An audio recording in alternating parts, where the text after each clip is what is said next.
Rich at Heart podcast, episode number 10. That's a milestone. Man, milestone. Can't believe we got here already, bro. Right, episode It's 10. Pretty big. Doesn't feel much like a celebration because we had some people not able to make it, but that's okay. You know, shout out to Sergio. Had something come up. Roman's doing some things that hopefully he'll share with us and the viewers pretty soon. It's pretty cool.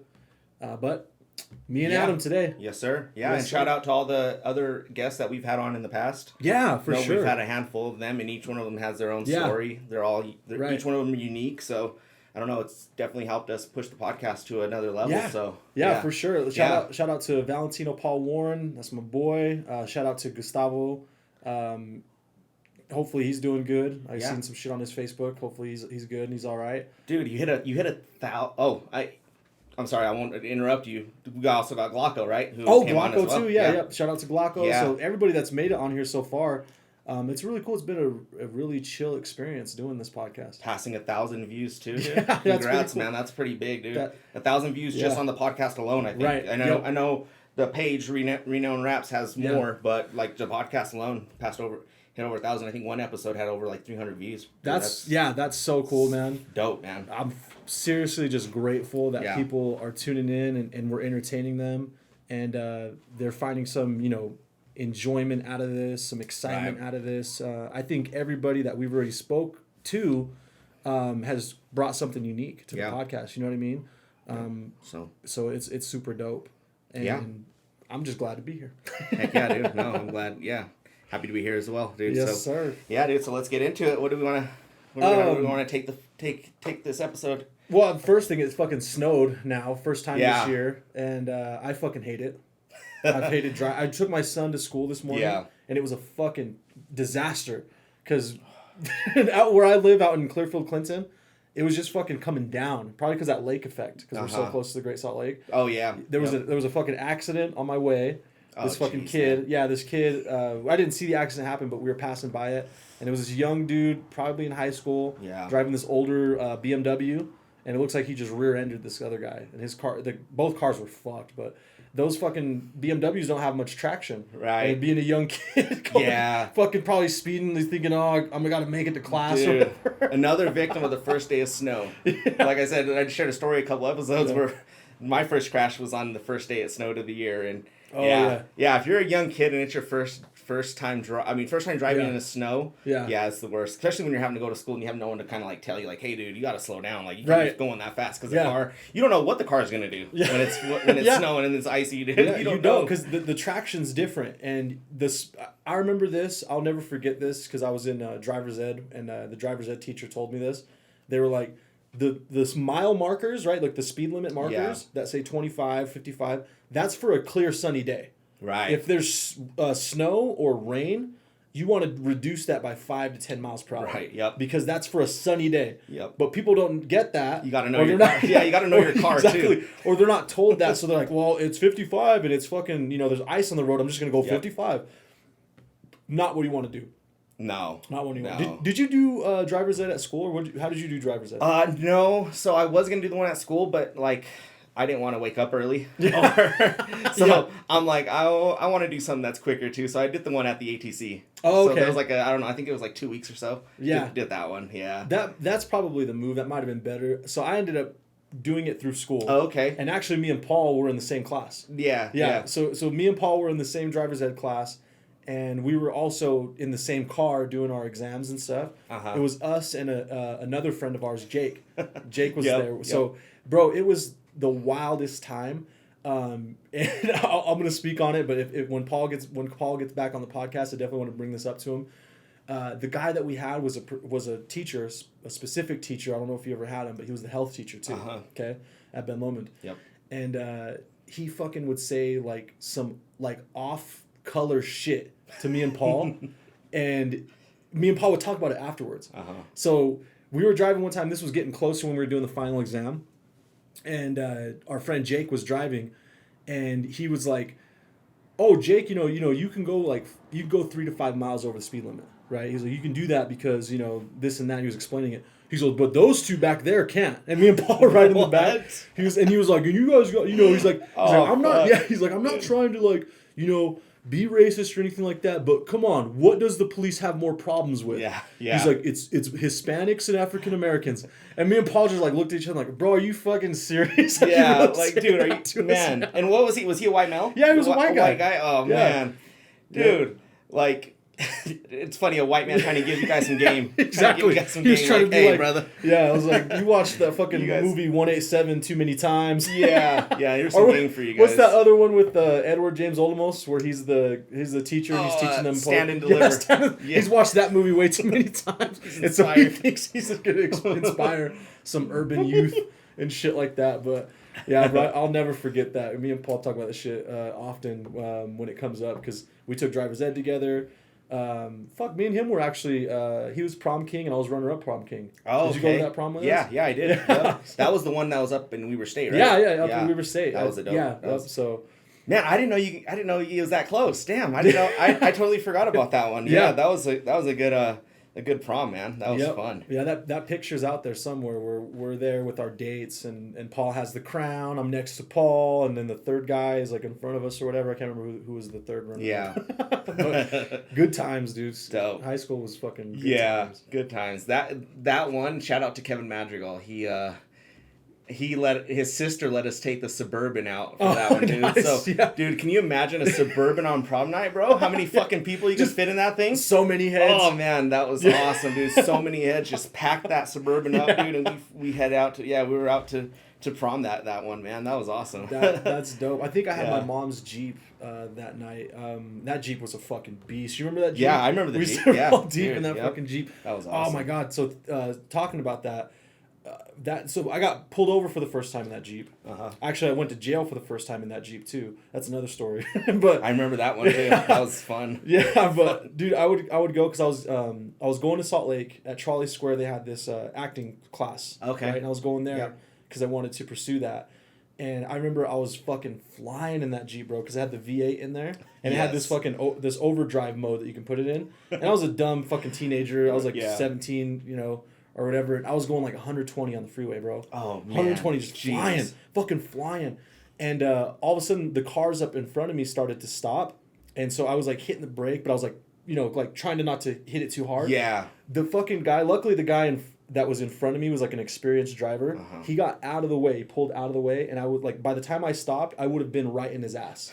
I would have been right in his ass. He's seen the fucking Jeep hauling ass. And he's just like, I gotta get out of the way. Yeah, so thank God he was an experienced driver and seen me fucking flying and was able to like just get out of the way because he's like, this motherfucker's not gonna stop in time. Because if it was another non-experienced driver, they probably would have thought, oh, he's gonna stop in time, and I would have been in a fucking accident. Jeez, oh bro, that would have been bad, man.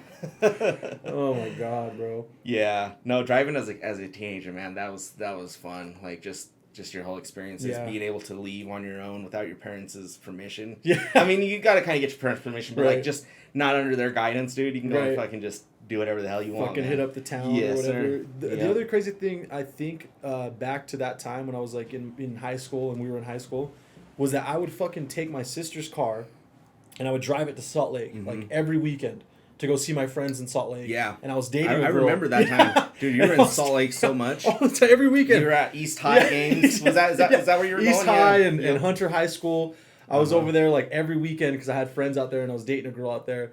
And I had taken you with me. We went to a dance out there. You remember that? Yep. So we had dates. Fun. Yeah, we went out to that was awesome. Yeah, that was an experience, dude. 2 dudes from Ogden just going out there and dating some girls. Dude, that could have ended badly for us, bro. Imagine that, completely out of our element. We didn't know anybody out there. We like walked in, and everybody was just staring at us like, "Who the hell are these 2 dudes?" Fuck these guys. And what high school was that? Hunter High. It was Hunter High School, dude. Yeah. So like Hunter High, I know there's like a lot of like Samoan dudes too, and we're smaller compared to them, dude. So could have got fucked. We could have got fucked up. And those girls they were cheerleaders too on the dance team. Actually, they weren't cheerleaders. They were on the dance team, so they're known at the school. Right. And so we're just 2 random guys that are with them.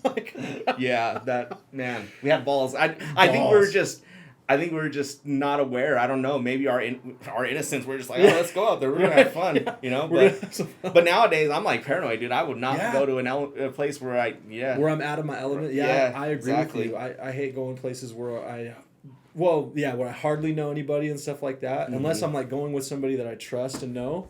and then you know able to go, and in case anything happens, like they know people or whatever. Right. Because that's a scary situation to be in too. If you're somewhere where like you don't know anybody and something pops off, you're just like fending for yourself. You know? Right. Oh man. Yeah. I'm sure. Yeah, I've been through tons of those. I'm sure you have as well. Like being in that type of situation. So it's crazy. Yep, it is crazy, bro. But I think as a kid, I don't know. I think you got to go through those experiences too. You know, because you get them, then you could talk about them. Yep, you can have your fun. It's fucking character building. Yeah, for sure. And hey, if we got jumped, that would have been a hell of a story. That would have been a hell of a story too. Yeah. Yep, because fuck, we could have bounced back with our friends and shit and went over there and raised some hell. that would have been bad, man. That'd have been bad. Yeah, that'd been bad. We've already been in too many of that situation out here in Ogden. Than fucking getting some beef with some randoms. Yeah, dude. The first time I met you guys, I was out of my element. I don't know if you remember. Well, yeah, it was maybe the second time I met you guys. We went to a quinceañera out in in Salt Lake. Do you remember? Yes. Yeah, and that was like that whole time I was out of my element, bro. Like, but luckily, like you guys were so chill. Mm-hmm. Like I felt so comfortable. We were out there dancing the whole time. Yeah, we were having so much fun. That was probably one of the best nights, like as a kid. Yeah, bro. You wanna know what? Yeah, that's where I met that girl. Oh yeah, I met her at that quinceañera. True. Yeah, oh, I met her at that quinceañera. We stayed in touch, and then because that was in the summer. And then as the school year started, I just kept in touch with her, and I would go out and see her and meet people through her. Yeah, that's crazy. That quinceañera was I always remember because that's when I kind of met you guys. I mean that's when I kind of hung out with you guys for a while, and we went to that quinceañera. That was dope. That was dope. Yeah, because I actually remember that because that day I think I met you that day we went because Sergio brought you. Sergio was like, "This is my cousin Adam." Yeah. And we met just that day and went to the fucking quinceañera. That's crazy. Yeah. That's so known each other since, dude. Yeah. Yep. Yeah. And kicking it ever since. Yeah. So one thing I wanted to ask you too, like as a kid and like growing up, I think one thing that brings us together is like music and stuff. Like we've kind of grew up on hip hop. Right. We love that type of music. Yeah. Well, I'm curious to know like what were some of your influences? Like who introduced you to hip hop or who introduced you to the music that you love now? Yeah. You know what's crazy is. Like I had older cousins that would rap and they'd listen to rap. Okay. Right. And so that's how I kind of got into like hip hop, but that's all I knew too. Mm-hmm. Like my parents, they only listened to like oldies and like old school music. Yeah. Like probably my earliest music memories is them listening to like Morris Day and the Times, Prince, and like Debbie Deb and. All those old school artists and stuff like that, Rick James and stuff like that. So my earliest memories were that, and then also like hip hop, like especially my dad.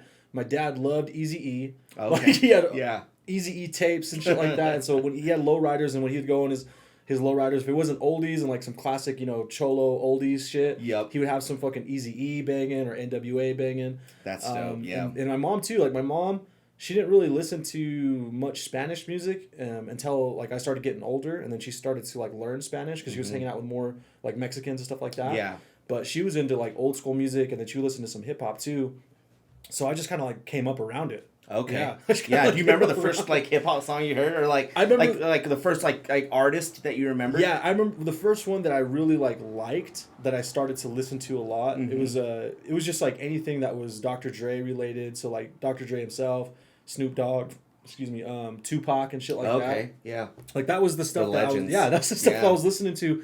And actually I tell this story to some friends and stuff like that when they talk about hip hop, but I can remember bro being like maybe 6 or 7 years old and my dad's having like a kickback with his homeboys or whatever and I just wanted to do something to make myself involved because like I was just a kid there as they're kicking it, didn't have nothing to do. So I fucking started trying to rap like on Snoop Dogg, I recite his lyrics. Yeah. So the 1, 2, 3 into the fuck. So I was just doing that, and then they got a kick out of it, and then we go, oh man, check out your son. Like he knows the lyrics, but I didn't know all the lyrics, but I at least can like try to get it down and stuff like that. Yeah. And so I felt like I was performing and stuff, and even Roman too. I mean, he didn't go as far as doing stuff because he was always shy. But he would at least like listen to that music with me, and we'd like kind of like dissect it, and like if we heard something cool, we'd be like, "Oh, did he just say that? Like, what did he say? Rewind it, But what about you? What got you into it? Yeah, dude. So my family, like, well, particularly my mom, she liked Mexican music, so that's primarily what she listened to, and also like my uncles, they loved oldies. Yeah. So like anytime there's a barbecue, it was oldies. Right. Earth, Wind, and Fire. Yeah, all that shit. Yeah, a bunch of those songs, and the person that introduced me to hip hop though was my sister, Lydia. So she's my youngest sister, and she was in the house still. She's already older. She was in the house, and we would always go in her car, and she had her system set up. Yeah. Like it was dope. Like, and she would always bump Notorious Thugs from Biggie and Bone Thug and Harmony. Bro, oh man, like I don't know, I still love that song till this day. Yeah. Like, so yeah, she got me into that, and like listening to Biggie. Oh man, who else? Like, I know there's a few other artists that she liked. Yeah, Tupac too was also on that. Yeah. You know, in that as well. That's dope. But yeah, and then once I got hooked on it, I was probably like 6 or 7 once I started getting hooked on it, bro. Right. And I wasn't old enough to buy the CDs, like. Oh yeah, know, I don't know. Parental advisory. Yeah, I don't know if you remember that there's a Hastings out here, like, where you can go rent movies and buy music, buy CDs, bro. Like, I had to finesse my grandma into buying me a Master P CD, bro, because I wanted this Master P CD that had came out, and I was like, "Yo, can you take me, Grandma, to go get the CD?" And yeah, like, she had no clue what she was buying me, bro. Like, she bought me a fucking Master P CD with the parental advisory sticker on it. They didn't even question her. Yeah, I think they asked her, like, "Was this for you?" Right. And like she was just like, "Yeah, just a grandma, course, you know, just being a grandma, being nice." So yeah, I finessed my grandma into getting me that Master P album. That's what's up, bro. Yeah, man. Since then, like, it's always been like just, you know, hip hop music, and I think that's what you know, a lot of kids nowadays, that's what they bond through, is like music and stuff, like that type of music culture. Right. Yeah, you know, that's so true. And what's crazy about that is now thinking about it. So I was like a strictly hip hop guy, like as a kid, right? I remember even like going to school and stuff, because, you know, I went to school with a lot of other urban kids and things like that. Hispanic and black, and even some white kids that were cool with, you know, hip hop and stuff. And all I listened to was that. And I remember a particular friend of mine, like 3rd grade, he had moved here, him and his mom, and he was going to school with us. And he was like a rocker. Like, he listened to rock music. Okay. And I would give him shit about it, because I didn't like that. Like, my perception of like rock music at that time was because like my dad hated it, and like my uncles and my mom's like cousins didn't really bump that shit. Yeah, right? Like, so it wasn't it wasn't. So really I was just like, oh man, that's like, you know, that stuff's trash or whatever. And like, but like my friends, he ended up hanging out with our group of friends who were all Hispanic and a few African Americans, and we got him onto the hip hop shit. Okay. Right? Yep. And so he just started like listening to hip hop, kicking it with us. Started to develop like our, you know, slang and stuff like that. He was a white boy, and he just carried it out throughout the rest of his life. But it wasn't until I got into middle school that I started to listen to rock music, because by the time I got to middle school, I don't know, maybe all the fucking kids I went to elementary with that were Hispanic went to Mount Fort. And I just went across the street to Highland where there was more white kids. That's where we were, bro. Mount Fort. But I started listening to rock then, and it was only because not only my friends that I had there at Highland, but my dad's youngest brother, who passed away, he actually started to listen to heavy metal, and I never knew him to listen to heavy metal, because he was a DJ, and he loved music, bro. Music was his life, and he was always onto the newest hip hop. Like, he always had the newest shit coming out. He'd have a tape or he'd have a record, you know what I mean? Mm-hmm. And we were driving to Vegas one time to go visit family, and a cousin from San Antonio was with us, and he was listening to rock music. Yeah. And I expected my uncle to tell him to turn it off or whatever. My uncle was vibing to it, and it was like some straight up heavy metal shit. And I was just kind of like, oh man, you know, like to myself, like, oh, I'm not really feeling this. And I remember my uncle turning back and looking at me and telling me, he's like, why don't you listen to it? Why don't you vibing like this? You know, vibing with this like we are. And I was like, I just don't really like rock music. And he's like, yo, let me tell you something right now, nephew. He goes, if you want to love music, you got to love all music. Okay. He's like, you can't just be in one genre, you know what I mean? Or you're gonna be stuck, you know, just knowing a certain amount of people or just knowing a certain amount of things in life. Yeah. You got to broaden your horizons, basically. Mm-hmm. And so I was like, all right, I'll give it a shot. And then so when I started going to school with a bunch of white dudes, like I just like, all right, I'm gonna be open to it. And I got way open to it, and I became like a rocker dude for a little bit, dude. I was listening to nothing but rock for a long time. And that same friend that I mentioned that had come over in 3rd grade and we influenced him, he started to call me out and was like, what the fuck? Like, you're listening to rock music and you're dressing like a skater and shit like that. Yeah, you've been turned out into rock. They're like, what the hell? Yeah. So it was funny because it ended up just going like full circle. Like. Right, yeah. It's like, no. And I think over time, like, you do kind of want to explore. Like, I know for myself, like, before it was just all rap, hip hop, you know, that R&B, that type of music. Yeah. Nowadays, I listen to everything because I don't know, like maybe I'm not feeling the new age rap as much. Right. You know, I mean, I listen to some of the guys, but I don't know, maybe I'm not feeling it, and I just want something that I just want to vibe to, you know. Yeah. So I'll listen to reggaeton, you know, or something like that, you know, to where it's like I'm not limiting myself to one genre. Yeah, it's so true. Because right now there's so much music out there, dude. Like, I mean, yeah. I was just looking at Apple. You know, I was on Apple Music yesterday, and I was trying to find music to listen to at the gym, and I'm like, what do I listen to right now? Like, you know, I don't know. Like, discovering new artists nowadays isn't the same as it was before. As it was before. Like, before you turn on the radio, who are you bumping? Right. All right, that's what we like. I'm check them out. Yeah. Nowadays, I don't really listen to the radio at all, you know? Neither do I. I'm pretty much rely on Apple Music. Right. Who are they, you know, promoting or... You know, maybe on Instagram I'll find an artist too, but that's really I'm not listening to the radio anymore. Bro, it's so true because I don't really listen to the radio anymore either, and if I do listen to the radio, I'm listening to like talk radio, because just I don't know, I'm not into listening to music on the radio anymore. Right. There's too many like pauses in between, ads in between, and then like they chop it down anyways, so it's like not the full version of the song. Yeah, you know what I mean? Yep. But what's crazy is I remember, like, so speaking of Spanish music, right, like the only person that listened to Spanish music was like my grandma, my mom's mom, and she would listen to like all the OG like Spanish music, like Los Bukis and shit like that, you know. And so anytime I thought about Spanish music, I was like, oh, that's for like older people, right? You know? Yeah. But now that I'm older and I'm trying to learn more Spanish, I listen to fucking like corridos and shit like that, bro. Like, oh, dope. That's dope, dude. Yeah, Los Dos Carnales. I fucking love them, bro. Shit, dude. I didn't know you knew about them, bro. El Fantasma. Nice. I listen to that shit all the time. And it's because, like, me and my homeboy at work, he started to want to learn Spanish, too. So we started, like, okay, let's start, you know, learning Spanish. And we, like, challenge each other in, like, these Spanish learning apps and stuff like that. And then he started bumping corridos. Yeah. And I was like, well, fuck, I'm going to get on that too. And I fucking love them. Yeah. I listen to that shit now. No, that's awesome, dude. I didn't know you listened to that. That's cool, dude. Yeah.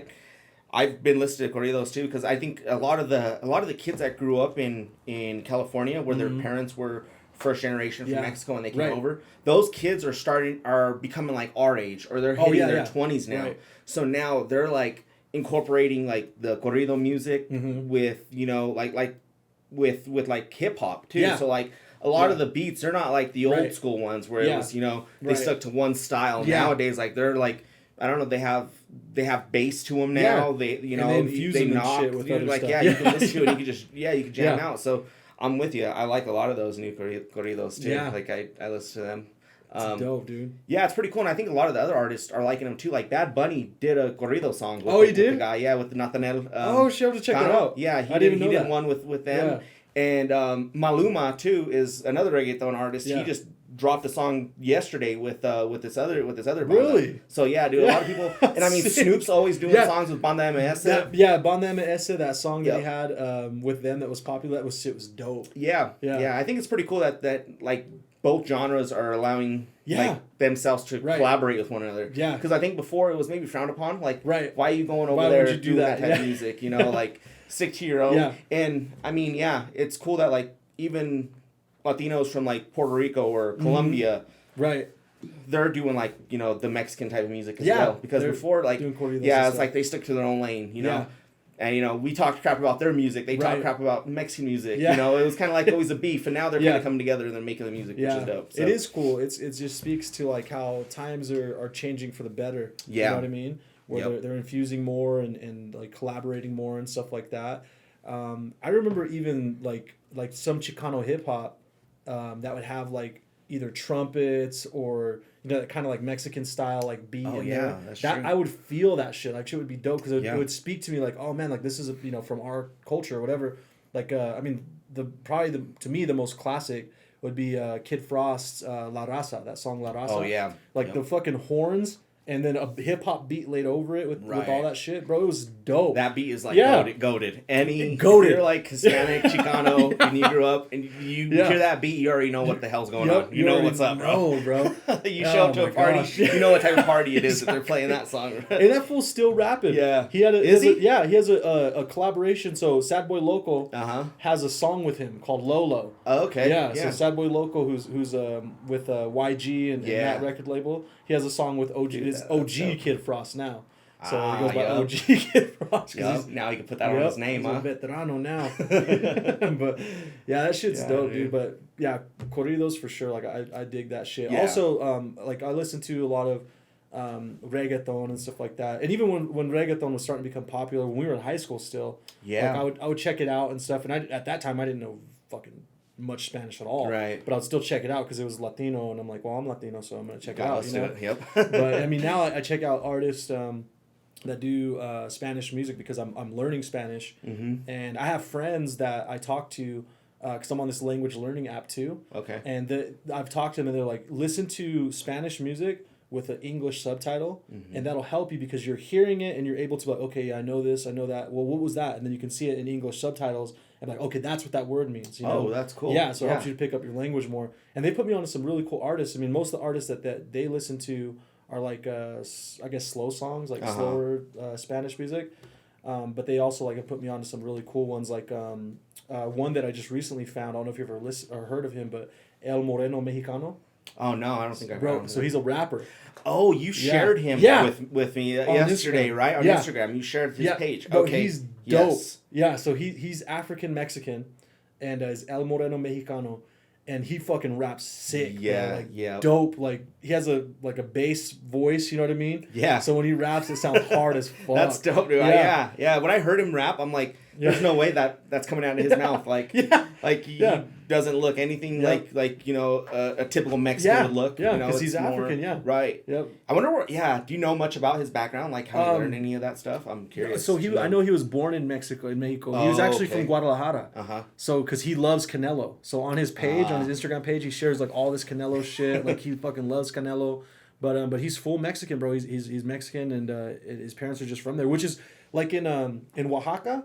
And like the other southern Mexican states, there's a lot of African Mexicans. Okay, yeah. Because when the Spaniards were bringing them over to pick, sugarcane and stuff like that, they were in the Caribbean, and they brought them into like the Yucatan Peninsula. Okay, yeah. Yeah, they brought them into there to do the same thing, and they just stayed there, and so they remained there for generations. Yeah. Okay. You know what I mean, bro? You know what's even crazy? Now that we're on this topic.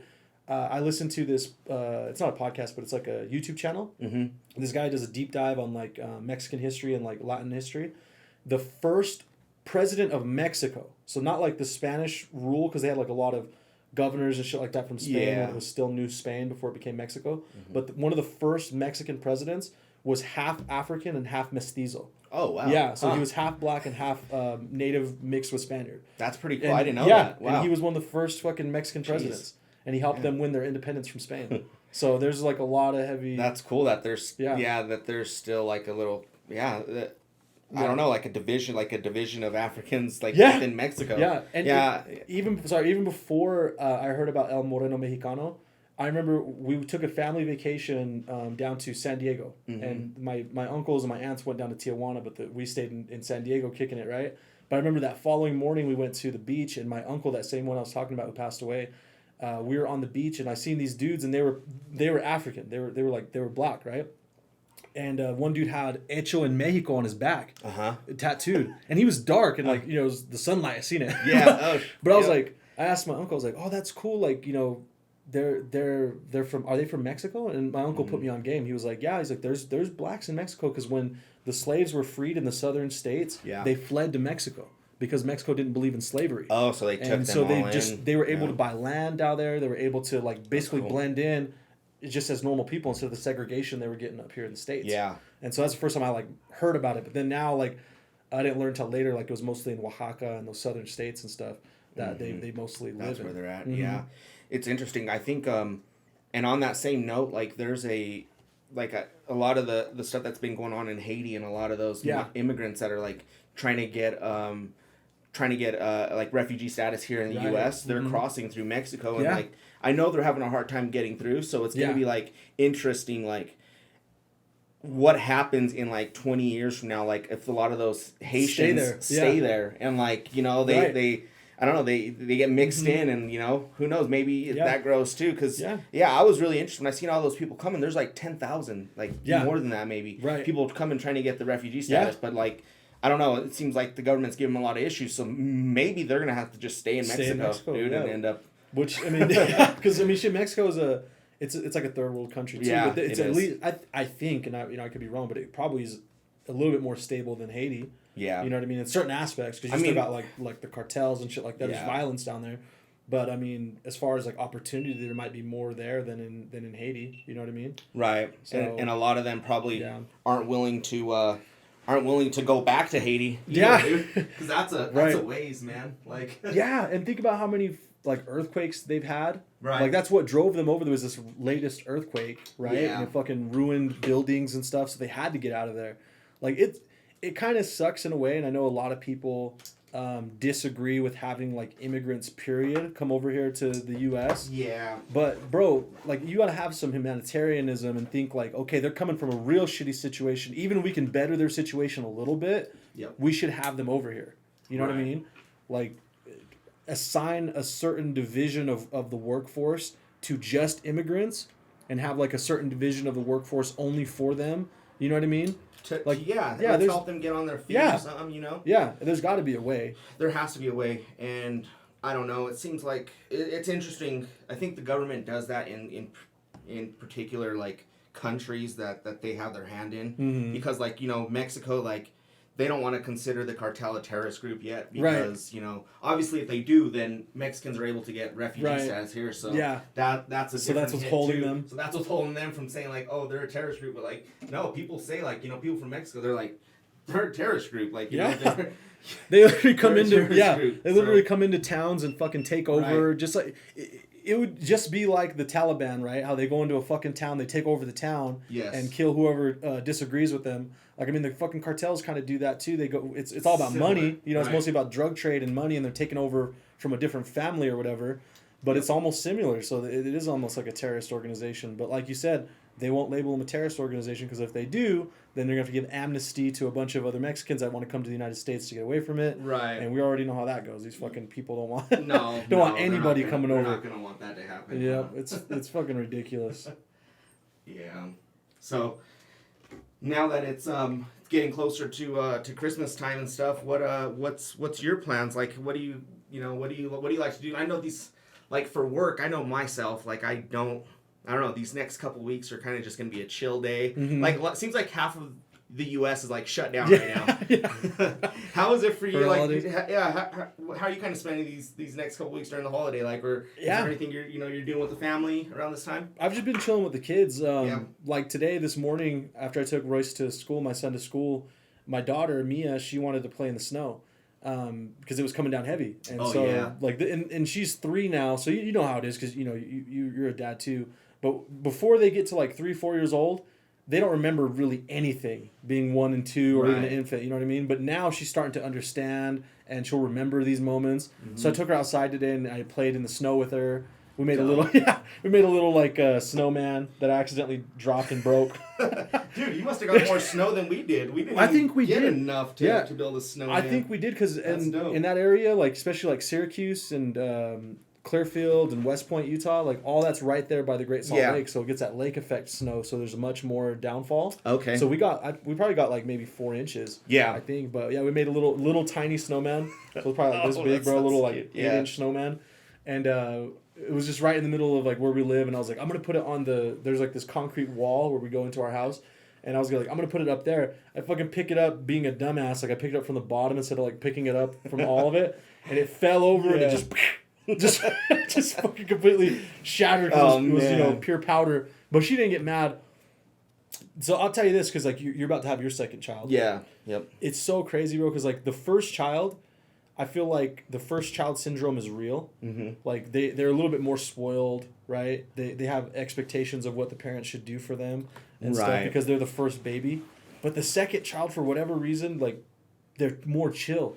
Really? Yeah. Huh. She's way more chill than her brother was at her age. Okay. And she's much more understanding too. And I think it's because she sees that sometimes I still have a hard time with my son. Yeah. And so she probably like sees that and she's like, well, I don't want to give dad a hard time. You know what I mean? Okay. And then at that same time, she's like, I'm the baby, so I should like act like a baby and be like cuddly and good to dad. You know what I mean? Oh, man. But I'm excited to see how that's going to be with you because like, you know, you've had just your son for this time and now you're going to have this new baby, your new son.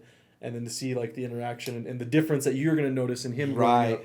Yeah, I'm even like curious like how different the two are gonna be. Like, yeah. Like, I know Aiden's personality, my son, my 13-year-old son, his personality is, like, one way. Like, I'm curious, like, to see how my newborn's personality is going to be, like, you know, how different are they? Like, how am I going to have to control both of them? Yeah. So, it's crazy. Yeah, they're, like, they're little human beings. They have their own personality. Yeah. Yep. They do things different. They're going to do things differently than one another. So, I'm pretty excited to see that. And, yeah, I don't know. Like, I think about how it would be to have a girl. How's that been for you, man? Like, I honestly want one, but it's like, I don't know if I want to try for another. Oh yeah. Bro, it's the best, honestly. Yeah. Like, I remember, especially like when I had my son, and we were hanging out a lot around that time. I was happy because I wanted a son. Yeah. Like, I just wanted boys. I remember because, like, I always just wanted boys. I always wanted just boys straight up because I had my brother and me. We grew up together. And then, like, I have my sister, my older sister, and me and her didn't get along in many times in our lives and stuff like that. And then I seen, like, the shit she would do, and I'd be like, I don't want a girl because they're fucking too much trouble. You know what I mean? So for a long time, I was like, nah, no daughters or whatever. And I remember even, like, people I was dating and stuff like that, if they were talking about, like, oh, what if we had a kid and stuff, I was like, well, as long as it's not a girl, I'll say shit like that just to be a dick. I think every man says something like that. Yeah, but then I got pregnant.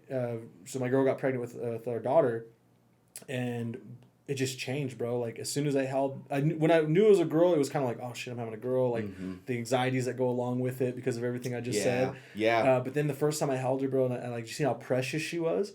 Because, like, with a boy, like, you look at a boy, and you remember, like, you probably remember this feeling, but you're like, man, like, this is a little man. You know what I mean? He's going to carry on my legacy, he's carry on my name. You know what I mean? Like, this little man. But the little girl, I just looked at her and seen how precious she was and how fragile she was. And, like, all this, like, I don't know, like, this just sudden rush of, like, wow, she's a woman. Like, I have to protect her. I'm the man in her life for at least the first half of her life. I got to make sure that nothing happens to her, you know? And now that she's getting older, and bro, it's phenomenal. Like, girls and daddies, there's, like, this bond that's just, like, it's incredible. Like, she fucking loves me. Like, my son, like, you know, like, they'll love you until, like, you can't do something for them, or they get mad at you and then they just shut off, right? Bro, even if she's mad at me, even if I did something to piss Mia off, she still loves me. Like, she'll still come and, like, I'm the person who can comfort her, you know what I mean? Oh, so it's just a different bond, dude. That's amazing. I love it. I would have fucking 6 more daughters if it was up to me. That's amazing. And and honestly, like, if you were to like grow old and you need somebody to take care of you could probably count on her, right? Yeah. I mean, she'll probably be the one to take care of you. And yeah, for sure. I was thinking about this just to myself, and this is, like, going to get deep. But I was thinking to myself, and I was like, because I've heard and I've seen, like, different talks and, like, YouTube videos where people were like, well, a man is only conditionally loved, right?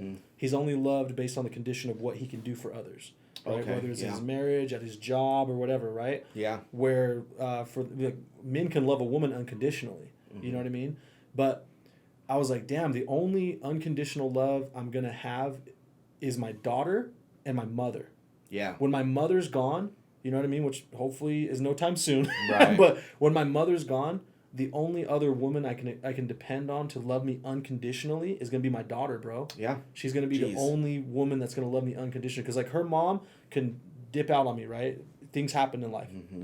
Any other woman that I'm getting in a relationship with, circumstances could happen. They can leave, or I can leave, you know, based on circumstances. But she's my daughter. Right. Like, she's gonna be the only woman that's gonna be there with me through the rest of her life, the rest of my life, right? And when I'm getting ready to die, she's going to be right there for me. Right. She's the last woman other than my mom who's going to be there for me. You know what I mean? For the rest of my life. She's going to love me unconditionally. So that's, like, man, shout out to all the fucking girl dads out there. Right. Yeah. No, that's deep, dude. Like, and, you know, you probably can't ask, like, you know, your son to do similar things like that because, like, I mean, he's a man, you know. He has to go and make sure he's providing for his family, or, you know, doing his own thing. Right. So it's true. Like, you know, your daughter's gonna be there for you, and yeah, man, that's deep. So maybe, I don't know. Maybe I should try try for one. Huh? You're still young enough. Yeah. Might as well. Shit. Oh man. Yeah. Have back-to-back. You sold kids. Me. You sold me on having a daughter. Now I'm gonna go and try for one. As soon as the fucking 6 weeks is up. All right, Doc. Move out of the way. I'm getting started. Yeah, and Roman just had a girl. Yeah. So Roman just had a daughter, and I had seen her for the first time because I wanted to wait, especially like the COVID shit, right? Mm-hmm. Like I wanted to wait a few weeks till her immune was a little bit better before I met her. Yeah. And just last Sunday, I met my niece for the first time. Oh, okay. Yeah. Dope. Yeah. So just last Sunday, I met my niece for the first time. Beautiful. Roman and Kim made a very beautiful daughter. But just seeing the way he interacted with her, because she was crying and he was soothing her, and I was like, that's a side of Roman that I bet he didn't even know he had. Yes. Right? To like soothe and nurture a girl, like a little girl and stuff like that. I mean, he's good to his wife too, but you know what I mean? It's a different type of bond. Right. And now he has that bond with this little girl for the rest of his life. You know what I mean? Yeah. Yep. So, and he wants to have a back-to-back one. Oh, he wants to have another one. Yep, he should knock them out, not get them all out. You know? Exactly. Yeah. Yeah. Yeah, having a kid at that early age, they're like really innocent, you know, like dude, you know, their lives are in your hands, like literally. So as a parent, you feel that, and you're like, I got to make sure I take care of this thing with everything I got. You know? Bro, and we were pretty young dads with our first kids. Mm-hmm. You know what I mean? Because I was only 22. You were younger than that, Shit, right? Dude, yeah, I was 18. Yeah, so you were 18 just turned years old. 18, dude. Yeah. So we were young. I mean, I look at it's crazy, bro. I look at a 20-year-old or a 22-year-old now. Mm-hmm. Like I'll meet them if I go out or whatever, and I'll have somebody come to the table or talk to me, and I'm like, "How old are you?" I'm 22. I fucking trip out because I look at them and they're so baby faced still. Right. I'm like, was I like that when I was 22? Like, did I look this young? You know what I mean? Yeah. And then I realized I had a fucking baby at that age too, and I'm like, holy shit, I was not ready. No, I was not ready, all, bro. Dude. Yeah.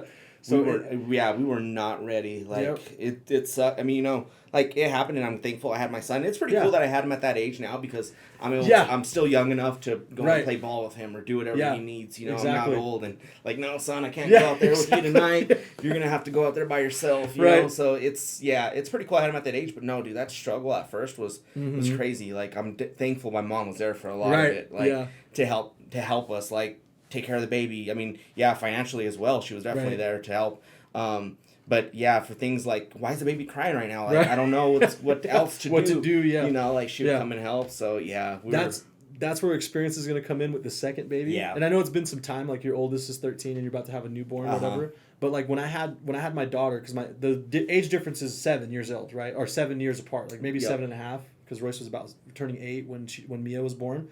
But I was just like, I know what to do. You know what I mean? Like, if she's crying, like bottle time, you know, or whatever. If check her diaper every now and then. Because when I had Royce, like I loved him to death, bro. I fucking loved having a son, and I was like, man, I have a baby. You know what I mean? I have a man. But I didn't know how the fuck to do anything. Yeah. You know, and it was stressful because like I remember at that time I was working a lot too, and he'd be up all hours of the night, and I was the only one working, and it kind of put like stress on the relationship with me and his mom because of everything. But like with Mia, when I had her. And I'm excited to hear about because you're going to be the more experienced one in the relationship right now because you're a father, you know. But if she was up, bro, and she couldn't sleep, I knew exactly how to put her to sleep. Mm-hmm. If she stayed up, I was like, okay, she's either got a tummy ache or whatever it is. You just know these things. Yes. Because you've already been a parent. Yep. So you're like, okay. I know what it is. I know that type of cry. Exactly. That cry's not it's not a normal cry. You know, something's really wrong. Or, no, she's bullshit. Exactly. You know, she just wants attention or whatever. Yep. So it was crazy being a parent for the second time. It was even better. Like, it was just, I was like, okay, I got this, you know? Yeah. And I think it shows, too. Maybe that's why she's so chill, too, because, like, her brother is so wild, but she's just the opposite. I mean, she's wild, like she'll like to have fun and be loud and stuff like that. Yeah, she's hilarious, but at least when it comes to throwing tantrums and stuff, she really doesn't. And when she does, it's because she genuinely needs something, and I didn't hear her or whatever.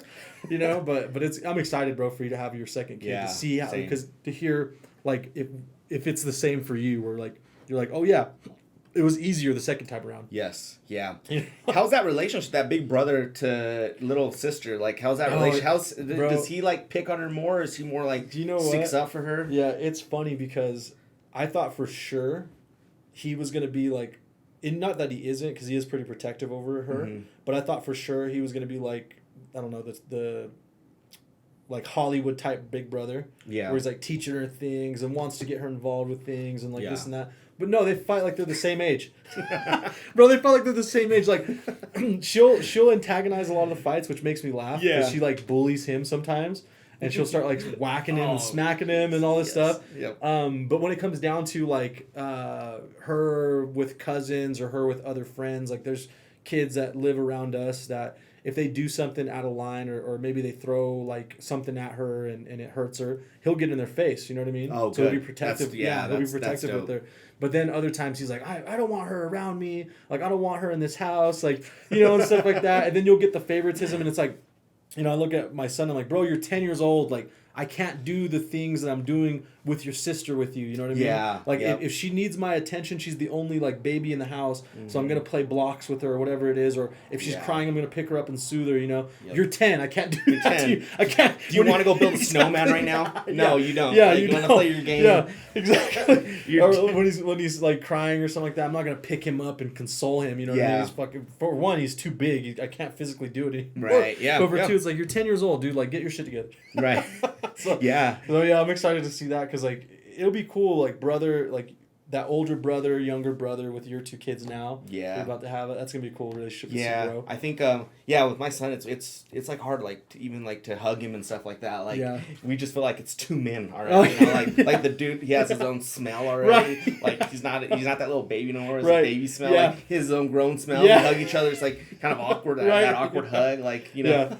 But no, dude, it's gonna be interesting. I'm excited to have my second one, and I think maybe now I'm gonna be able to like enjoy it more because now I don't have those financial like issues where I was worried about how I'm gonna take care of this kid like that sucked like good thing my mom was there for me, but now like I'm able to do it all on my own, and it's gonna be interesting. That's dope. That's another thing too is that what you just said, the whole aspect of like your son's older or whatever like that, but now you're not so reliant on other people. You're like a little bit more independent, right? Like financially and stuff like that. When you had your first kid, it was different because you were so young too. Mm-hmm. I experienced that too because like now I'm a little more stable than I was for sure than when I had my first son, and it shows. Like I'm able to do more things for her that I wish I could have done for Royce at that age, but at least I had like her mom and my mom to help with all that stuff at that time. Yeah. But like now it's coming from me. Like the things I do for Mia is coming like straight from me, and it makes you feel more fulfilled because you're like, oh, I am a dad. Right. I am a parent.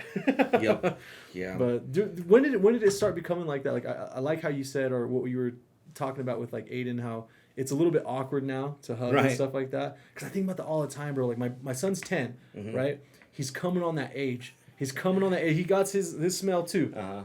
Like he plays outside, he comes in, he doesn't smell like a little boy anymore. Yeah. I'm like, damn, put some fucking speed stick on, bro. Take a shower. Yeah, do something. Take a shower right now, But I can see like the growth in him. And I remember like when I hit 12 years old, I was, I felt like a man. Like I felt like a young man. Oh, for sure, and, so when was it like you made that transition from being your little boy to like, okay, this is now a young man? Yeah. When did that happen? It was like that age, like 12, 13, when he hit teenager. Yeah. Like even like, him telling himself, oh, I'm a teenager now, he felt different. Like, he's even like, oh, can I get a bank card too now and shit like that. So, like, he has his swagger to him where he thinks he's a man now because he's a teenager. Yeah. Dude, but like, dude, you're just 13. Bro. Right. You barely hit the teenager phase. Like, chill, But, like, and, it's just like, because he's, he's bigger too. So it's like, when I drop him off at school, it's just like, all right, bye. Where before, like, I'd hug him. Like, bye, son. Have a good day. Okay, now it's just gets out of the car and he's gone, And, so I think once he hit that, like, teenager phase, you're going to probably see it from your son. It's coming. It's coming around the corner. And I try to, like, I should probably talk to his mom more about that. But she still has that kind of, like, from me perceiving her, she still has that thought that he's still a child. You know what I mean? So she just treats him like she would, when he was 6, right? As far as discipline and stuff like that. But I'm like, I look at it and I'm like, okay, yeah, he's 10. Like he still needs me for certain things. Like, like last night, for instance, he got up with a really bad stomach ache and I had to like help him and like give him medicine and just make sure he's okay. But when he's, 13-ish, he's probably going to be like more independent. Maybe not tell me certain things are going on with him and be a little bit more to himself because he's gonna have his own social life and stuff like that. Right. So I bring it up sometimes. Probably should bring it up more, like I said. But to his mom, like, hey, he's becoming a young man. So there's gonna be some things that you're gonna not want to be so hard on him about because he's gonna lose trust in you and not want to confide in you when the real shit goes down. True. You know what I mean? Like I've always wanted my son to confide in me because I didn't have that. You know what I mean? I didn't have somebody that I can truly rely on as far as man to man to confide in shit. Yep. You know, because my dad just, after him and my mom split, he just took on his own life, and he was out doing his thing, and I didn't feel like I could interrupt that life. Yeah. You know what I mean? So I didn't feel like I could call him anytime I wanted to. Yep. Ask and for yeah, help, and just stuff whatever. like that. Even though I wish I would have, now that like look back on it, you know, Yep. I wish I would, because maybe he would have, because I know even if I move out of town or something like that for whatever reason, I would still want my son to rely on me. Yeah. You know, for those man talks or whatever advice he needs in his life that Yeah. only I could give him. Mm-hmm. You know what I mean? So yeah, it's crazy. Being a dad's, it's both rewarding and it's also fucking stressful. It's stressful, dude, because that's your product you're putting out there, dude. Like, yeah. I hope my son can come to me for anything, you know, if he has questions on, because, you know, I wish I would have had that when I was younger. Just like how you said, dude, it's valuable. It's important, bro. It's valuable to have, and it's so important. I think people who have had like that male influence as a man in their life, they don't understand how important that is to them. Yeah. You know, yes. being men who didn't have that, right. When we needed it, it goes to show, bro. Because like, there's a lot of shit I had to teach myself. You know what I mean? Yep. And then a lot of shit I didn't realize that I wasn't doing until I did it incorrectly, and then had to like recover from it. Right. You know what I mean? Whether it be like relationships and stuff. Because like, so speaking of my situation, like when me and my son's mom split up, it was entirely because of me. Like I was struggling with the fucking fact of becoming a father. Yeah. And still being young enough that I wanted to go out and party. Right? Yep. And so I felt like, oh, it's the relationship that was holding me back. You know what I mean? Mm-hmm. And so I like distanced myself from the relationship and went out and did my own thing and thought, okay, I could still be a good dad, because my dad was a decent dad, even though he was separated, and I could still go out and party and do what I want to, you know what I mean? Yep. So I took that influence from him, and it was the bad influence. You know, if I had somebody to tell me like, hey, you're gonna feel this way as a man, but you gotta ignore that feeling and stick to your duties and your responsibilities. You know what I mean? Things could have been different.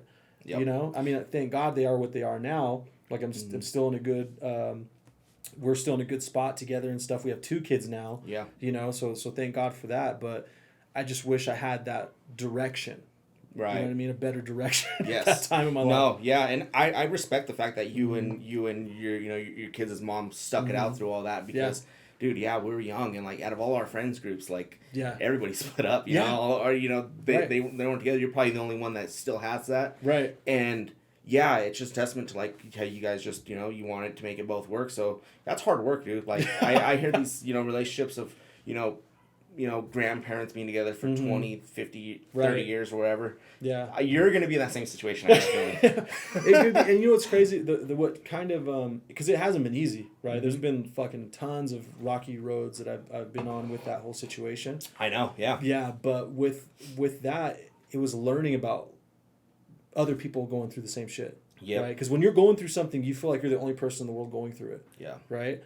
But then when you start to branch out, and that's why I started reading more, and like reading stuff that pertain to my life situations and stuff like that, like more self-help books and like men's help books and stuff like that. And you realize that tons of people go through that same shit, but they made a choice to stick it out, or they made a choice to make better of the situation, where other people who didn't go after those resources, they just went after what their feelings told them, and they fucked their lives up. Yeah. You know what I mean? Because I easily could have let my emotions get a hold of me, and I could have fucked the whole situation up. You know what I mean? Yep. But I at least took the time to discover myself, discover things that I didn't know, and apply them once I obtained it. You know what I mean? And applied it to the situation, and it was like, okay, this is what I should do, because based on what this guy went through or whatever, or what this book, has explained to me, this is exactly what's going on. So if I do this and apply it, it'll be a better outcome than me just reacting. Yeah. You know what I mean? Yep. No, that's good. Yeah, I think it goes, it goes with like Lauren too. Like I'm sure she played a big deal in that too. Like I'm sure it wasn't easy for her to kind of stick around and a lot, it takes 2. Yeah. For sure. Because, if one person wants it to work and the other one doesn't, it's not going to work. Right. Exactly. No matter how bad you want it to work. You can't force something that that's not there. Yeah. A quote that I recently just came across that says, "Love is a choice." Mm-hmm. Right. And this couple that I listen to now, they're on a podcast. I shared their podcast on my story. They had touched on this a little bit. They were like, "Love's a choice. Like the feelings will fade. They come and go. Okay. Like you have strong feelings for somebody when you first date them and whatever. And those kind of, it's like they kind of died down as far as like being elevated. They're still there, Yeah. but they're not as skyrocketed as they were before. And now there's certain things that you're gonna find that don't feel the same, but you still got to choose to be with that person. You have to choose that love that you have for them in order to carry it out, you know, and testament to fucking, you know, those grandparents you just, you know, you were talking about, you shouted out. Yeah. Because they did that. You got to think, I mean, it was maybe easier. Maybe it was easier for them back then. Probably because there, social media and there shit. wasn't so much social other media influence. Fucks things up bro, too, social bro. media fucks things up. Bad. you never know who's in your girl's DMs. Right. You never know who's pursuing her, right? Where back in those days, it was only wherever she went. Because nobody could call her. She didn't have her own personal device. You know what I mean? If they called the house, you could pick up the phone too. Like, who the fuck is this? You know? Yeah. Yep. It was only wherever she went. So if she went to the grocery store or she went out shopping or something like that, some guy can hit on her. But then she's like, well, I got my man at home, you know, and go back to you, right? But now it's everywhere, bro. There's all angles. Like that's one thing too. When you're separated from somebody for so long and then you guys attempt to get back together or whatever, you start to understand or you start to be open towards each other on who was actually trying to get at that person. Yeah. And you're like, what the fuck? That's a good point. It blows your mind, bro. You're like, are you fucking serious? Like, I trusted this person, or I never would have thought it'd be this person. That's a good point. Yeah. I think everybody who's been in that situation where you split up, get back together, you know, you go through that same thing too, dude. You go through that shit. I thought we were friends, dude. We're not fucking friends. Like, come on. And it's only our generation. Like our generation was probably the first generation to go through that shit, right? Because we're in that millennial generation. We're the first generation to go through that fucking shit where we're actually able to track the backstabbing, I guess. You know what I mean? We're the guinea pigs we're the of this bullshit, you know? And I feel bad for kids going forward, like Gen Z and then Gen Alpha, which are like our kids' generation, going into like this fucking unknown void of all this social media and fucking VR chat rooms and stuff like that. They're not going to know what their significant other's doing. Right. No. And I feel like the culture is pushing more like open sexuality shit too. Yes. So they're going to end up dating somebody who's like, well, I'm polyamorous, and if you want to be with me, you're going to be with me and my 3 other boyfriends. You know what I mean? Or 3 other girlfriends. You know what I mean? And it's going to be like, oh, wow, well, this is the normal now, you know? Yes. So it fucking sucks. We were the guinea pigs. Dude, I don't know. Yeah, I don't know. Maybe these kids are coming out with a way to manage that shit, you know? Like, I hope so. You know, I got to have access to your DMs or who knows, but like there's just so much like and nowadays you can't touch another person's phone, you know, like, you know, the kids that are growing up now, like if you touch, you know, their phone, your significant, probably can't even ask your significant other, can I look at your phone? Can I see what you have? No, you can't. You're not going to be able to. You know, that's a private thing. And it probably should be, because like, you've ever seen those there's like memes and stuff, but there's also like joint accounts where they're like, oh, we check each other's phones. Oh, jeez. And then there's those memes like joint accounts. There's a meme that I seen girls liking. So like on Instagram you can see like if you follow a page and then you see what followers liked it or whatever. Like a lot of girls that I follow like this particular meme. It's all, you really want to break your man's heart? Let him read through your phone. Let him read through your text messages with your best friend. Yeah. And I was like, what the fuck? That's interesting. Holy crap. So it just goes to show, like, they're like, oh yeah, because if you like something, you either relate to it or you understand like where it's coming from, its point of view. Like you've been through it, right? Yeah. And so I see these females liking it, and I'm like, what the fuck? Like, so you guys are agreeing. There's some You're agreeing that if your man's seen this, they're gonna fucking have a bad day. Jeez, right, man. That's horrible, bro. That sucks to be in, man. That type of situation. Well, so like I can't even imagine like dating nowadays, like how that is. Like you're dating a girl. Yeah. Like how do you know she's only talking to you? Yeah. You know, like you don't know. You're not gonna know until she posts you on her Instagram. Yeah. as soon as you're on that Instagram, then you know that's official. Right. You know? But until then, like if she has nobody on her post or nobody on her feed, you don't know what's going on. She's hiding something so somebody else doesn't see it. Yeah. Yeah, and that's a fucking shitty situation to be in. Dating right now has to be tough. It would be tough, bro. It would be so tough. I wouldn't be able to trust anybody. You know? Yeah, it's crazy for all the reasons we listed. You know, it is crazy and fuck. I mean, we have friends. Like I have friends that are still dating, and even friends that don't have kids yet. Mm-hmm. And I'm like, damn. Like, I mean, you're either gonna have to get with somebody that has kids, or if you do get with somebody, they might be younger than you, or whatever. And it's gonna be tough to date in this era because you know. I don't know, like, I feel like it's just way too open now. Yeah. Like, it's just way too open with people, like, hooking up, and and all that shit, you know? Yep. It's just crazy. That's dude. horrible, man. This shit's crazy, bro. Yep. So, dude, you brought something up earlier, and I want to come back to it. You mentioned this app that you have to talk with other people, like learning languages. Yeah. Dude, I'm interested in that because I watched me and my fiance watched this show 90 Day Fiance. Oh yeah, which, you know, they marry someone from another country and they bring them in on this visa and they have 90 days to know each other and get married. Right. So we watched that a lot, and a few of them met on chats on apps like that. Oh really? Yeah. I'm not saying you're gonna end up in a situation like that, but no, I'm curious, like how does that work? Like, do you just hit somebody up and you guys become friends? Like, or how does that come around? So it's pretty cool. So my friend, the one I mentioned earlier, got me hip to it, right? Because he started on that to learn the language with a native speaker. So there's tons of kids, not kids, like people our age too, but there's tons of people who are studying English because they're either getting a job out here or whatever, they want to come out to the United States, right? Yeah. And so they'll have, like, you go on this profile, you select what language you want to learn, and then it shows you all the people who know that language and who are also learning English. Yeah, and it's for any language. Okay. So like Spanish, you put that you're a native English speaker and you're looking to learn Spanish. Yeah. So all of a sudden it opens up to, like, it's almost like Facebook because there's like a bunch of like wall posts. Okay. And people on there posting every day, like, I'm from this country, I want to learn English, I know Spanish, I can help you, right? Yeah. And then you just inbox them. Either you comment on their post or you inbox them and then you get to know them and then you just start talking to them and it's cool because the app will actually has this feature where if you type something to them and they can translate it in their language and then they can do the same, and you can do the same thing. Yeah.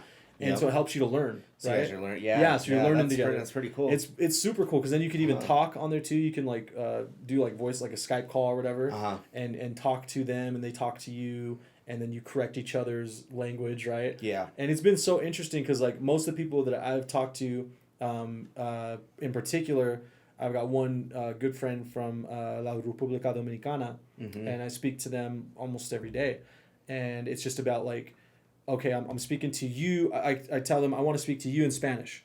Yeah. You know, and you correct me in English. And then when you speak English to me, I'll correct you. Yeah. You know, and so we do that. Okay. Yeah, and then even through messaging and stuff like that, we do the same thing. Dude, that's dope. So it's super cool. Like my friend has met so many people on there that he's friends with. Like he legit has like hour-long phone calls with them. And like talks about their day and stuff like that. Yeah. And and I held off on doing it for a long time because like I was just using language apps like Duolingo and Busuu and those other ones, right?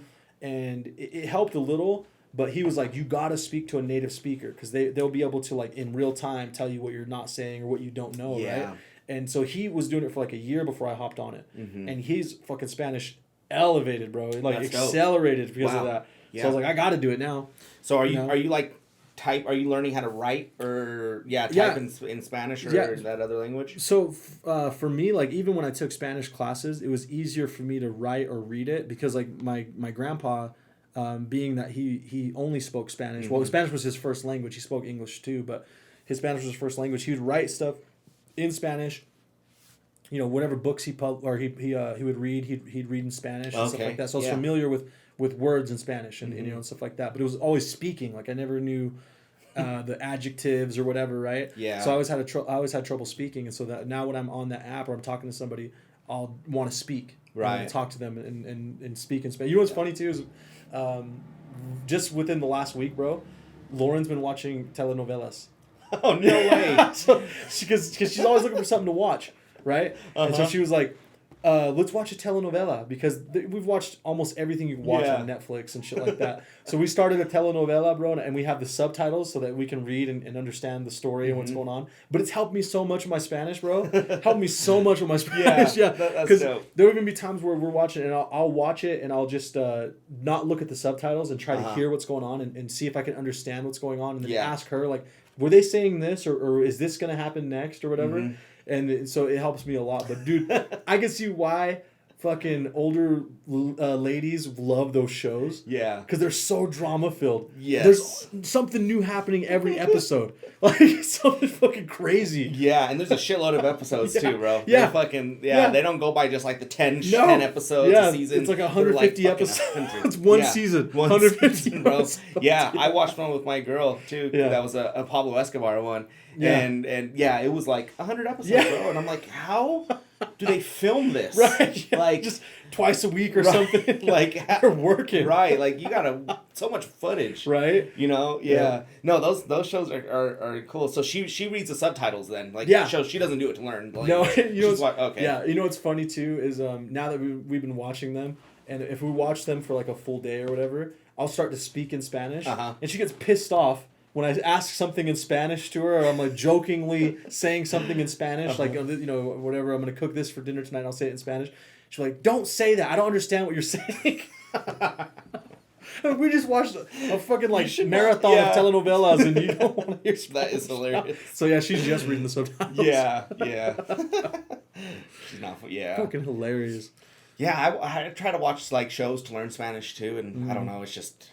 I think you got to speak it, and I think that's what's cool about that app. Yeah, is you get a chance to speak it because you can hear somebody, and I can understand Spanish. Right. But like then once it's my turn to say the words, I fumble it, dude. It's like it's horrible. You know the best thing I was told from one of my friends on that app is because I want to do the I want to do the accents and stuff, like say it the way it's supposed to be said. Right. Like rolling my R's and stuff, and I can do that. But they were telling me, they were like, don't emphasize on doing that because it doesn't matter if you speak fluent Spanish. If you come to Mexico or you come to the DR, you come to anywhere in Latin America, they're going to think you're a gringo. Right. Because you're American. Mm-hmm. So you don't have to have the accents down perfect. Okay. You can just say the word and they'll understand you. Yep. And the way they explained it to me, they were like, it's like if I were to come to your country and I speak broken English, like they don't pronounce the words the way we would native English speaker, but we still understand them. Like, so but that person is that's their second language, and I'm like, oh yeah, they're like, so it's the same thing. I just had a funny thought of like someone coming over here and having broken English, but like having like a Texan accent, like how they're trying to have an accent. How hilarious that would sound, dude! But like, so that I get it. That's essentially how you would sound. Yeah, too. exactly. Like, or you're throwing a Boston accent on it. Exactly. You don't know what the hell you're saying. You're fucking Can you imagine? They come over and they have broken English and they're trying to talk with a twang. Right. No, there's actually it's funny. So there's this on the 90 Day Fiance, there's this Filipina girl that she got with a black guy from I forgot. I think he's from somewhere from the South. Yeah. But like they were eating like cornbread. Yeah. And so she asks him, like, what's this called? And he's like, oh, it's cornbread. Yeah. And so like she tried saying it wrong and she had the fucking A at the end too. Oh, cornbread. Like it just sounds so funny. That's dude. Hilarious. And like a lot of her English is like slang because he talks slang. So when you hear her talk, bro, she's like, Philippine woman, she's like with the slang some cornbread, bro. Like, I was so fucking hilarious. I gotta watch that. I know that a lot of people watch it. Like, Roman watches it with his wife and stuff. And I've seen episodes of it, but I haven't, like, gone into it. Oh, dude, it's so hilarious, bro. You gotta watch it. You see these dudes that, like, the crap that they go through to come to America. It's sad, bro. Yeah. It's like these young dudes from, like, other countries, and they're just with this 60-year-old woman who smokes and, like, dude, just to get a green card, just to come and live a better life. Yeah, it's sad, dude. It's like, the one that I've seen the most that Lauren watches is the one with the guy from Dominican Republic. Okay. And he's dating the black girl from here. Yeah. And the episode I remember is that he was like, they were looking at building a house or whatever. And he wanted a house big enough to bring his family over from the DR. And she's like, I really don't want to do that, and Lauren was like, I don't want to. Why would you want to do that shit? That's like, you got to live your life with your wife. And I was like, well, you got to think like, if you have an opportunity to make your family's life better, you're gonna pursue that opportunity. You would, yeah. You're gonna bring them over. And I was explaining this to her too, because in that telenovela, they all live in the same household. Mm-hmm. So like, there's the rich family, and then the guy marries this poorer girl, and then he lives in the house with her, his parents' house with her, and his brother-in-law and his sister live there, and and she's like, why do they all live in a house like that? I'm like, that's like the Mexican culture. Yeah. I was like, why do you think? Yeah, I was like, why do you think when they move out here, like Mexicanos move here to the United States, they rent a big house and then all the family lives there. They're all because they don't have that sense of, oh, I need my independency.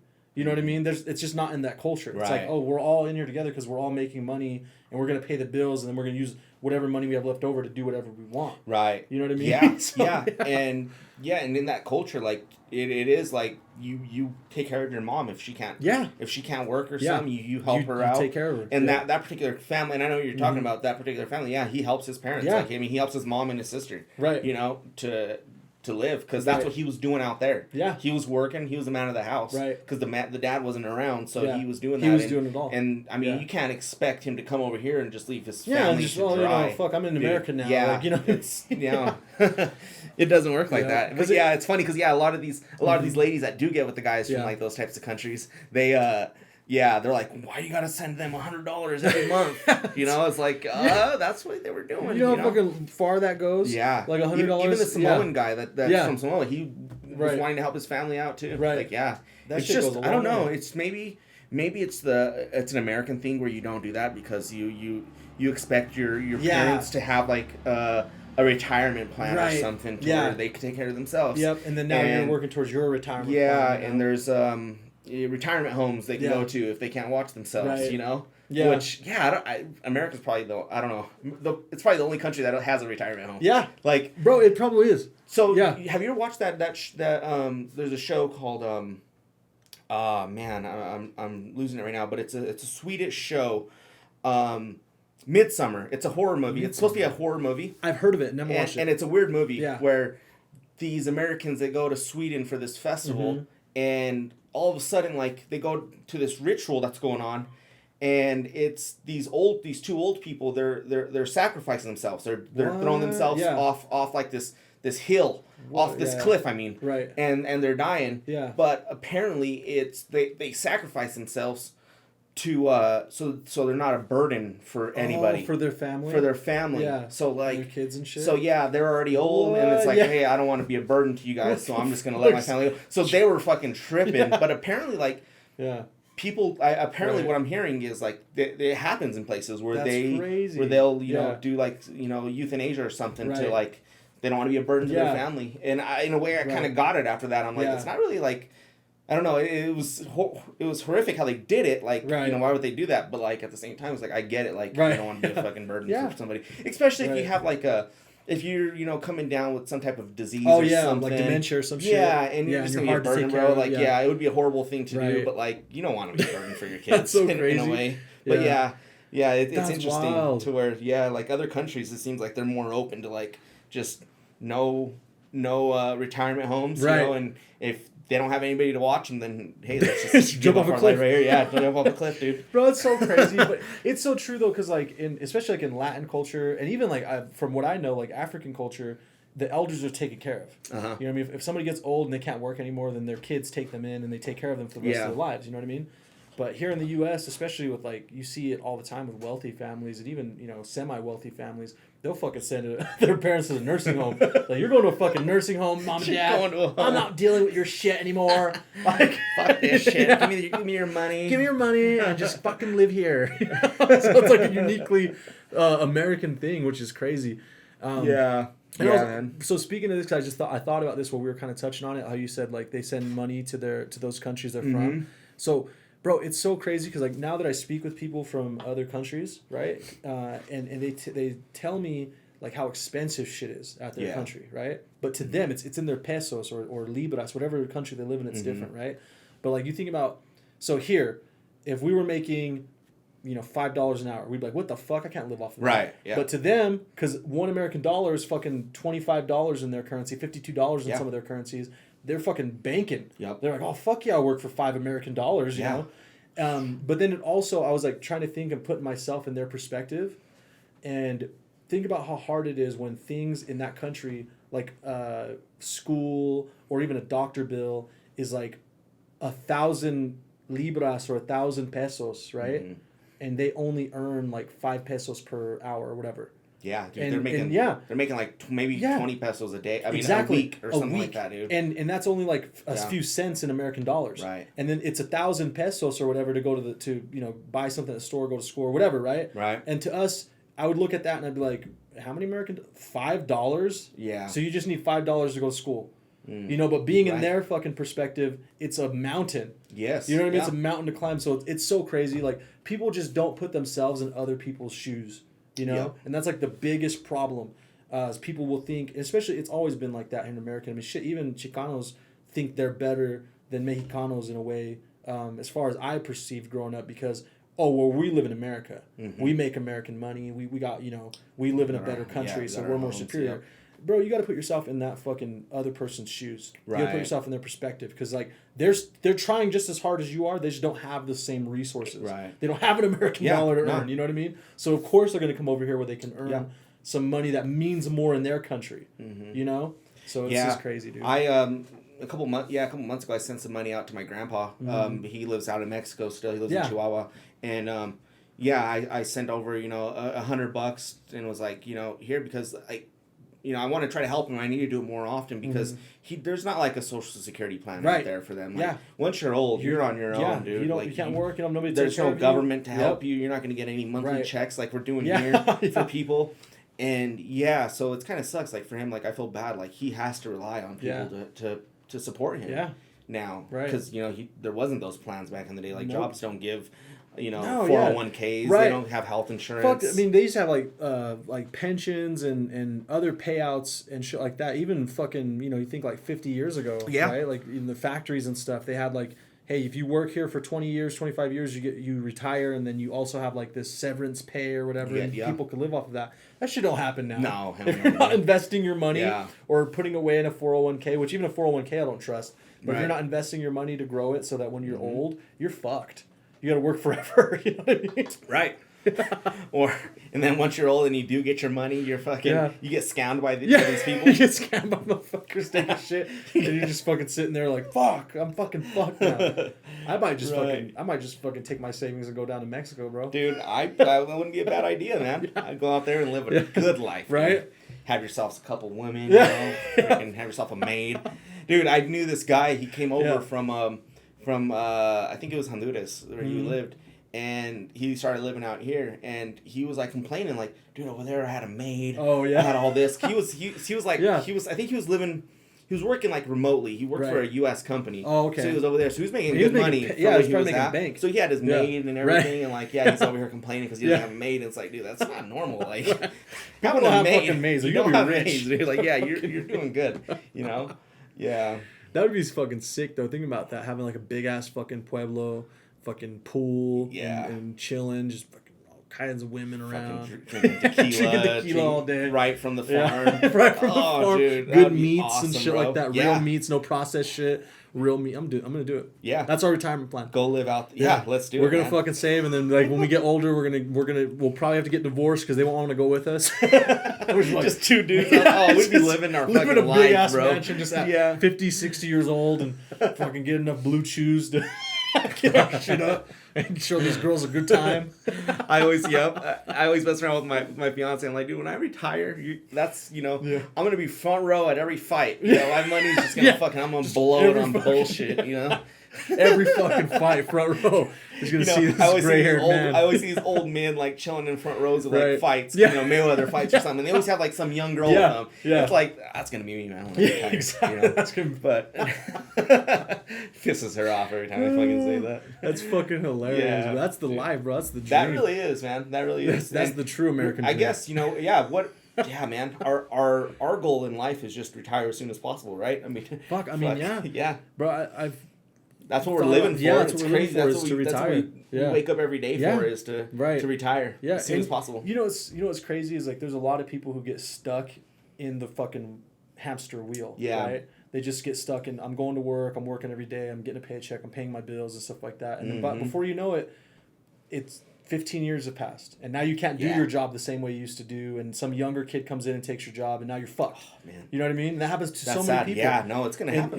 If we don't evolve. Exactly. And the only reasons why it does happen, though, is that people don't pursue different opportunities, right? Because there's people who I know personally too that has started at a job, right? And then they're on that hamster wheel. They started a side hustle and started doing something on the side, and then they got free from the hamster wheel, and now they're just doing their own thing. Oh, okay. And they're like, fuck, my life's way better, and it was all because I took some time to learn, a different way of making money, or just learn something different, like personal development about myself to apply to something else and change my whole life, Yeah. But that shit don't, after you're out of school, that shit doesn't happen for you. You have to make it happen. Right. Because like in school you get, whatever they want to teach you or whatever, and you might have some cool teachers that'll put you up on some like game about certain things. Yeah. And stuff like that. But then after you're out of school, people just stop learning. Like they just stick to whatever they know, and they just get in the daily habits, right? Dude. But you gotta break those daily habits. That's a good analogy, bro. That you put it into hamster wheel. It really could be, that wheel every day. It really could be. I was kind of going down that path as soon as I got out of high school. Like I did a semester at Weber, and after that I was like, I'm just gonna go find a job. Right. Like at the time, at the warehouse, I was gonna make like $12 or something an hour. At that point, I was like, oh, that's good money. Dude. I can get myself a little apartment. Yeah. And do something. But like I was gonna be capped off if I would have stuck there. I would have been capped off at like, I'll get this money, I'll be able to afford my apartment, but what else do I want to do? You know? Like, so that's when I was like, I need to go back to school. Like, I gotta pursue something else. So it's like, and I mean, I'm not saying that like school's the only way to go. Yeah. Like for my profession though that I wanted to get into, like going to school is probably the right way to go. Like computer science, I wanted to learn software development. A lot of the times these companies, like, if you haven't worked for a company already, then you better have your degree. Yeah. So that's personally for me. I don't know. A lot of people, I have my own opinion on like schooling and colleges. I know. Luckily, I got out without a lot of student debt. Yeah. So like I was able to get my shit and that's good. Get out and shit. That's even not better. much student debt. So yeah. Right. But yeah, dude. That's even better because like I was saying, bro, you don't have to go to school. You don't have to. No. Yeah. You ever seen those like there's like entrepreneurial pages and stuff like that on like social media, and they always talk about like especially the main fucking guys like Bill Gates, Jeff Bezos, Mark Zuckerberg, right? They didn't go to college. Right. Those fuckers didn't go to college. What they did was they learned something and they were like, oh shit, I'm gonna do that. Yep. And they just pursued it. Right. You know what I mean? Like Jeff Bezos was, I can't remember if he was like an attorney or some shit. He had a really like good job before he started Amazon. But he started reading books. And he fell in love with books and shit like that and personal development. He was like, I want to be an entrepreneur. I want to do my own thing. And then he started an online bookstore. Amazon was an online bookstore. Right. I remember Amazon because I was buying college books back then. It was a fucking and that was the cheapest spot to go for books. It was they were used books. And dude, that's a hustle right there. That's a hustle. Yeah. Selling used books. Bro, that really was a hustle, man. Yep. And look what it's turned into now. I love looking at that picture of him when he's in his basement and he has like a sign that just says like Amazon or something. And it's like, dude, now he's out here fucking with his going to space, bro. Yeah, he's going to space. He's going to fucking space, and he's fucking with celebrities and shit. Yeah, like he was just with The Rock. So the Rock got a People's Champion Award from People Magazine. Oh, okay. And Jeff Bezos presented him the award. And they were kicking it, drinking fucking tequila and shit like that night. Like, he went from fucking selling books in his basement, quitting his good job. Like, quitting I think he was a lawyer, I want to say. I might be wrong. But he was, like, at a good-ass paying job. Quit that job to fucking sell books online. And then he like, once the money started coming in, because he educated himself, he was like, okay, now I can use what's coming in to diversify and start selling other things online. Sell other shit, and now he has the fucking, biggest company in the world. Yeah. You know what I mean? Yeah. And you don't have to do what Jeff Bezos did. Another person I've listened to said that you can follow the blueprint of somebody else and get in that niche and make some money. Because like you got to think, Jeff Bezos created a whole nother stream of money. Yeah. Right? Before Amazon, there wasn't that many online sellers, right? Now they're the biggest one. And they fathered a bunch of other fucking online sellers. So you can just plug yourself into that stream and make probably more money than you're making at a job. Oh, okay. Yeah. Right? And do that. Or you can find the next fucking wherever the money's going to go and fucking plug into that stream and be the first one to do it. There's fucking things out there. Like there's things people haven't thought of yet. Yeah. That in 5 years we're going to see and be like, holy fuck, why didn't I think of that? Yeah. And you could be that person. It's happening now all the time, dude. Anybody can be that person. Yeah. There's opportunities that come by and if you pass them up, you're going to get left behind. Like Bitcoin. I remember being at my job. It was maybe like 6 or 7 years ago. Yeah. And I heard one of my coworkers was like, "Oh man, I got some Bitcoin." Yeah. You know, and I was like, "What is that?" And like he made it sound like it was some underground shit that like was illegal or something. I'm like, it's this money that's like, it's a currency that's on the internet, and I'm like, that's weird, dude. Like, I don't know what you're getting into. Like, and he bought some, and I don't know if he ever kept it or anything, but like, dude, like things like that. If I would have looked into it, like, look how much fucking Bitcoin is now, dude. It's like you gotta get into these opportunities or find these spaces early, though. Yeah, it's true. Yeah, and people, you can't be 100% skeptical, right? And that's one thing I had to learn too, that I had instilled in me from like in my environment, especially like as Hispanics and stuff. We're always taught to like be skeptical about shit, like, oh, that's a scam. Right. Or, oh, don't do that. You know what I mean? Or, oh, be careful about this. Like, there's only one way to make money. It's at a good job, you know? Yeah. But there's fucking people who take chances or go on and take opportunities, and those opportunities end up paying off. Yeah. And it might be that you take, like, out of 100 opportunities, 98 of them fail. Right. 98 of them you threw your money away, but those last 2 paid you, and you got paid more than all the money you lost. Yeah. Yep. So you gotta be open to opportunities. Yeah. You can't be skeptical of everything. You can't give up either, if those ones don't work. Bro, I'm with you. Speaking on that, no giving up, that same podcast I told you about, so the Instagram page is Darnell Self, and it's called Self Talk, this podcast. But he had said on there something to the extent, it's not verbatim, but something to the extent where you cannot have courage unless there's the presence of fear.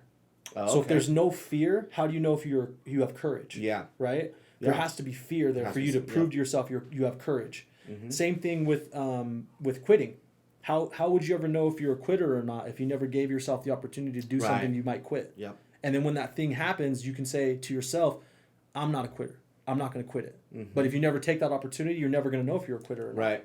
So, no, exactly. Yeah, a lot of that's like bravery, like you face fear with bravery. Yeah. And you gotta take those chances too. Yeah. Yeah, no, dude. Man, good talk today, dude.